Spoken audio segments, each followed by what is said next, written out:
UP के CM Yogi Adityanath ने एक बार फिर हलाल सर्टिफिकेशन को लेकर यूपी सरकार का रुख साफ कर दिया है। उन्होंने कहा कि हलाल सर्टिफिकेशन पर यूपी में पूरे तरीके से रोक लगा दी गई है। अब कोई भी संस्था हलाल सर्टिफिकेट लगाकर अपनी चीजें नहीं बेच पाएगी।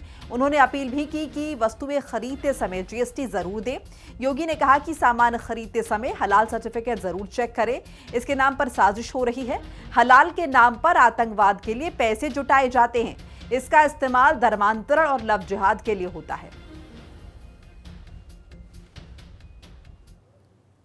25,000 करोड़ रुपए देश के अंदर हलाल सर्टिफिकेशन से होता है और भारत सरकार की या राज्य सरकार की किसी भी एजेंसी ने उन्हें मान्यता नहीं दी है।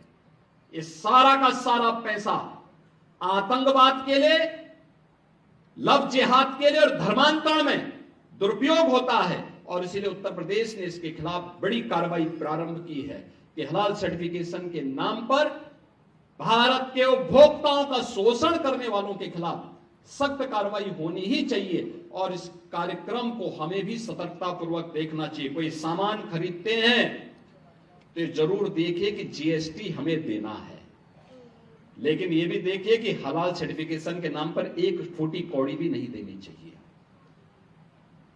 क्योंकि जितना पैसा जाएगा ये सभी के सभी पैसा आपके खिलाफ षड्यंत्र में वह जाने वाला है और यही होता है।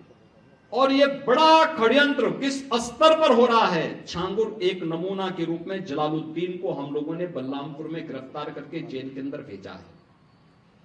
ऐसे जलालुद्दीन, ऐसे छांगुर आपके अगल बगल के भी क्षेत्र में कहीं ना कहीं बैठे होंगे, छुपे होंगे, छद्म भेष में छुपे होंगे, अन्य रूप में बैठे होंगे।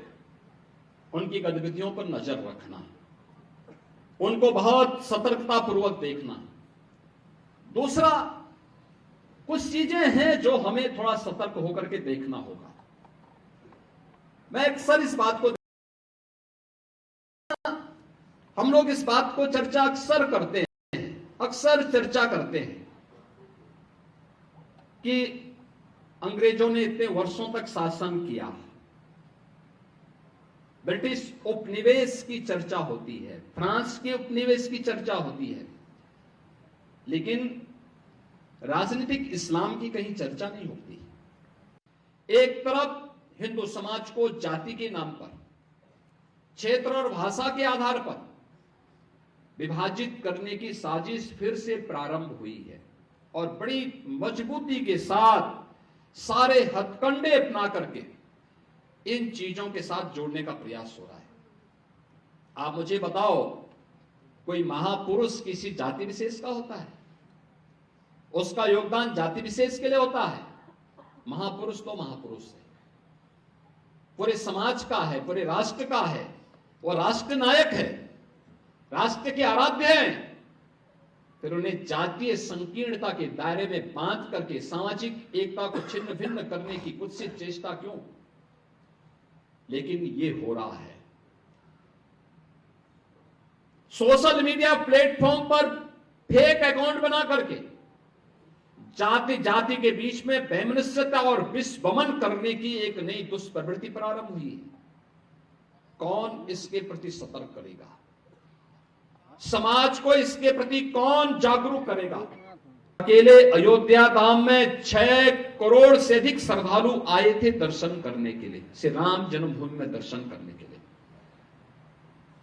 यानी यह एक नई यात्रा है। और प्रयागराज महाकुंभ को भी इन लोगों ने देखा होगा।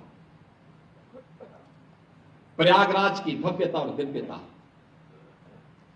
66 करोड़ से अधिक श्रद्धालु महाकुंभ के साक्षी बन सके। इनके द्वारा तमाम षड्यंत्र किए गए। महाकुंभ आयोजन के पहले दिन से इनके नकारात्मक ट्वीट आने प्रारंभ हो गए थे, पहले दिन से। लेकिन जनता ने उनकी नकारात्मकता को ठुकरा करके सनातन धर्म के इस बड़े आयोजन के साथ, महाकुंभ आयोजन के साथ जुड़ करके जितनी भव्यता और दिव्यता प्रदान करने में अपना योगदान किया, जिस भव्यता के साथ आयोजन प्रयागराज में संपन्न हुआ वो अद्भुत है। दुनिया को कौतूहल और आश्चर्य की निगाहों से देखने के लिए मजबूर कर देता है। चलिए बात करते हैं राजधानी